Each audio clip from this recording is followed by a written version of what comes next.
Donc comme convenu, une petite vidéo de la légende pour qu'on puisse voir tout ce qui va et tout ce qui va un peu moins bien, hein.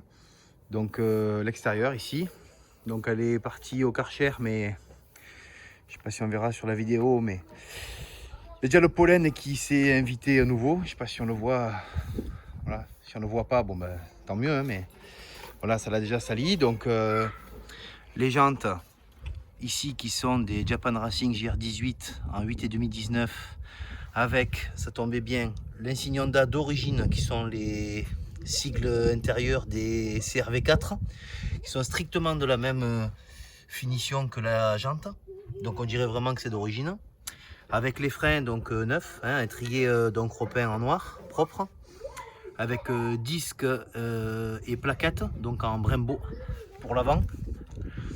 Voilà pour les jantes. Voilà pour l'arrière, donc pareil, disques neufs qui sont ventilés, mais c'est du Honda, on ne le trouvait pas ailleurs. Donc avec l'étrier peint, la même chose comme on voyait sur la photo. Donc la même chose pour l'arrière, voilà les jantes. Donc ensuite, donc là l'arrière n'avait pas de souci particulier. J'ai un petit souci ici sur le pare-choc, voilà. Donc il est un petit peu râpé. Ça se voit pas tellement en vrai. C'est plus un petit peu ici, voilà, qu'on a un petit défaut. Bon, c'est après, c'est assez bas sur la voiture, hein, donc ça se voit pas plus que ça, hein. Voilà, donc après double sortie d'échappement d'origine. Ça, il n'y a rien qui a été modifié. Donc à part les jantes et les ressorts courts. Donc petite personnalisation sur la plaque. Voilà. Un coffre assez conséquent, hein. Voilà, avec une trappe à ski. Ça peut toujours être intéressant. Ici on a le DVD donc pour le GPS. On a un sous-coffre avec la roue de secours. Voilà. Avec toute l'instrumentation pour faire le remplacement éventuel. Même si on souhaite que ça ne serve jamais. Bon, voilà, donc il n'est pas accroché à rien. Il y a une petite tache, mais bon, rien de bien méchant. On a quand même une garniture intérieure de la malle. Ce qui est bien, c'est que donc au niveau des gonds, ça ne gêne pas ici. Hein, voilà, si jamais on veut charger, ça a bien été pensé, c'est pas mal. Voilà. Feu arrière à LED d'origine, ça c'est très beau quand ça s'éclaire en veilleuse et en stop. Donc radar de recul, hein. Caméra de recul aussi, elle est là. Elle est là, voilà. Après, donc on a du Bose d'origine au niveau de l'équipement audio. Bon, voilà, hein, là ici ça se voit, le pollen s'est réinvité d'office, hein. Voilà. Donc après, je vais essayer de faire des vues en large, mais bon, ça on l'avait vu déjà sur les photos. J'ai pas un grand angle, mais j'ai un iPhone XR, donc ça vaudra ce que ça vaudra. Ce qui est le plus fâcheux, bon, il y a une petite rayure ici qui peut partir au polish, très légère, hein, se voit à peine en vrai, hein, bon, je sais pas ce qu'on voit sur la vidéo. Voilà, le plus méchant c'est ici. Voilà, je l'ai acheté comme ça, donc là il est bien râpé. Voilà, on va pas se le cacher, hein. C'est la seule chose qui ne va pas terrible sur la voiture. Après, les phares ont été revernis ainsi que le sigle. Et ce qui va pas, donc celle-là, cette lame-là sur le capot est super. Par contre, les deux lames inférieures sont piquées. Voilà, comme ça au moins, on le voit comme si c'était en vrai. Après, le pare-choc n'est pas abîmé plus que ça, hein. Il n'y a rien de spécial, rien de dégrafé, rien de cassé. Jamais eu d'impact à ma connaissance, jamais de réparation suite à un choc. Voilà. On a aussi, ah oui, le rétro gauche qui s'est un petit peu foncé. Alors c'est pratique la nuit pour pas se faire éblouir, pour stationner un peu moins. Bon, on y voit dedans, il n'y a pas de problème. Voilà, on voit dedans, il n'y a pas de souci. On va passer à l'intérieur, donc l'intérieur noir, assez rare. Encore des petites gouttes parce que j'ai mis un petit coup de nettoyage quand même. Donc avec un petit rappel du bois qu'il y a sur le tableau de bord. Voilà. Les sièges, donc il a sa patine d'origine, hein. Je n'ai pas essayé de le rénover, mais bon, il peut revenir un peu mieux, hein, mais il n'est pas écrasé, pas abîmé. Voilà. Donc on a des options ici. Il peut s'ouvrir pour que ce soit un peu plus confortable. Voilà. Réglable dans tous les sens en électrique. La colonne aussi est électrique. On peut voir voilà, ici au niveau du tableau de bord tout ce qui est options, les compteurs.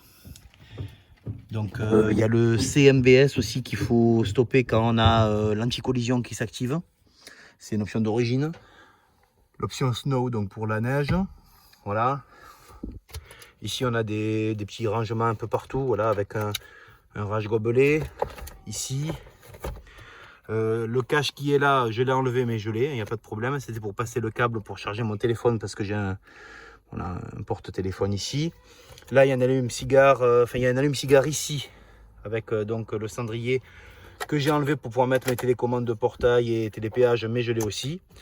Voilà, et on a aussi le chargeur pour le téléphone qui est là, sur lequel on peut mettre éventuellement un transmetteur FM pour écouter la musique sur la sono d'origine. Voilà. Donc la banquette arrière, on va passer. Hop. Voilà. Donc l'intérieur est quand même très très bon état. On a des rideaux manuels latéraux ici. Voilà. Qui remplacent les vitres teintées sur les nouveaux modèles. On en a un électrique rideau que j'activerai tout à l'heure et qui se trouve donc pour la vitre arrière. On a ici un bon accoudoir avec un porte-gobelet pareil, la ventilation pour les places arrière. Voilà, on a une trappe à ski donc qui est ici, qui mène directement au coffre. Ça peut être sympa. On a les appuis-tête arrière qui peuvent être relevés, donc indépendamment les uns des autres. On a des airbags un peu partout sur la voiture aussi, latéraux, arrière, central, avant, dans les sièges. Voilà. Donc pour les rabattre, c'est électrique et c'est avec le bouton d'en haut sur le plafonnier. Je vais récupérer les clés. Hop. Voilà. Donc quand on met la clé dans le contact, la voiture, voilà, le volant s'avance tout seul. Je ne sais pas si on voit sur la vidéo. Voilà, le contact. Voilà, et quand on appuie sur ce bouton là, hop, à l'arrière, ça se rabat tout seul. Et si on est ébloui, on peut toujours mettre le rideau arrière. Voilà, ça c'est des options assez sympas. Je vais la démarrer pour pas avoir un problème de batterie, même si elle est neuve, hein, elle a à peu près 1 an. Voilà. Il y a pas mal d'options, hein. Donc là on a l'option, bon, la consommation, la répartition sur chaque roue indépendante, ça c'est sympa. Et après les options, bon, classiques, voilà, hein, rien de bien spécifique ici. Le toit ouvrant qui est en verre, qui peut soit donc être entrouvert, soit être ouvert complètement. Voilà, ça aussi c'est sympa.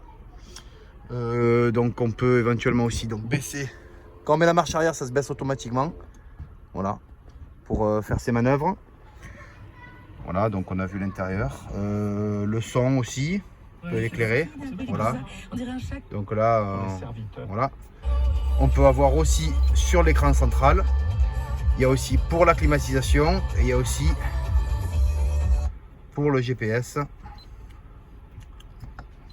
Voilà. Un peu ancien, mais bon, ça fonctionne toujours très bien. Climatisation automatique. Chargeur 6 CD. Et il y a aussi donc pour connecter le téléphone, c'est des options d'origine. Voilà, ça, le mien est connecté. C'est un peu compliqué à le faire, mais on pourra le faire ensemble. Voilà.